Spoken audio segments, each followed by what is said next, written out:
प्रयत्न केला नाही. त्यांनी करू द्या ना, आमची केस खोटी आहे, फायर खोटा आहे, फायर तुमचा अर्ज आहे.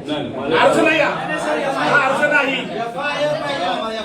आम्हाला एफआयआर तरी द्या, नाही तर मी खोटा एफआयआर करतो म्हणून माझ्या कारवाई करू. सरकारी कामात आड करायला म्हणून करा. चला आपण सीआयडीला भेटू द्या त्यांच्या इन्व्हेस्टिगेशन. साहेब 1 महिना झाला, एक स्टेटमेंट साहेब 1 महिना झाला, एक स्टेटमेंट तरी आले सीआयडीचं. बरं आम्हाला सांगा, सीआयडी तुम्हाला माहित नसेल कोणाला बोलवलं सीआयडी नाही. त्याचा रोहित सिंग अमेरिकेत जाऊन आला, तो दिल्लीत येऊन बसला, सीआयडी त्याला अजून नाही बोलवलं. व्हीके सिंग जो मालक आहे त्याला अजूनपर्यंत बोलवलं नाही. त्याच्याजवळ मेंटेनन्स करणारा महाराष्ट्रात बसणारा जो त्यांचा माणूस आहे त्यालाही अजून बोलवलं नाही. सीसीटीव्ही बद्दल फक्त इथले गोळा केल्याने त्यांनी आम्हाला कळालं. त्यानंतर तिथं जो जे 2 येणार होते कॅप्टन पायलट ते अचानक कॅन्सल झाले. का झाले त्यांना अजूनपर्यंत बोलवलं नाही, त्यांना नोटीस नाही. आणि डीजीसीच्या कोणत्या अधिकाऱ्यांनी मंजुरी दिली याला? आणि हे आमच्या लेवलला आम्हाला कळलेलं माहिती. आता पब्लिकला तर काहीच माहित नाही. लोकांना माहित नाही.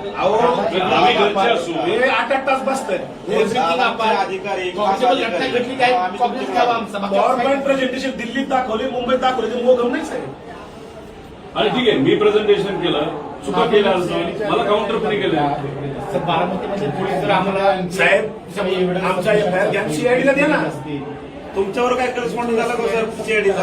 मी देशाच्या मिनिस्टर साहेबांच्या ऑफिसला पाठवले, डीजीसीला पाठवले. आम्ही एव्हिएशन मंत्री तिथं नसावेत असं म्हणत असलो तरी त्यांच्या मंत्रालयाला मी पाठवलेलं आहे.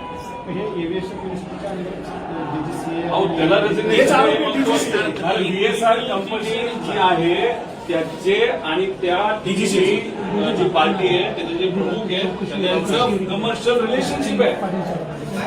मग म्हणून VSR ला वाचवत आहे.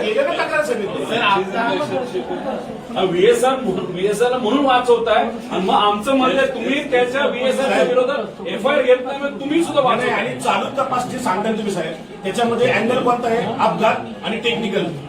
क्रिमिनल चौकशी कोण करत? 5 लोकांच्या मृत्यूची आमची बोट आहे, आमच्या एवढं मृत्यू. बाकी आमचं काहीच म्हणणं नाही. सिंपल एकदम 5 लोक मयत झाले एका ऍक्सिडेंटमध्ये. आमची ऍक्सिडेंटची एफआयआर टाकतो आणि आमची एफआयआर कुठे तपासामध्ये काही येऊ दे पुढे. नाहीतर सीआयडीला वर्ग करा. इन्व्हेस्टिगेशन फाइंडिंग झाल्यापासून गुन्हा दाखल करणार आहे.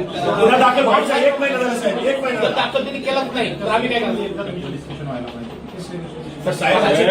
सीबीआय मध्ये आता आपण बोलतोय, आता आपण बोलत असताना 7,000 पेक्षा जास्त केसेस प्रलंबित आहेत. 2600 केसेस 10 वर्षाला प्रलंबित आहेत. दादाला न्याय दिला 10 वर्ष थांबू का? आणि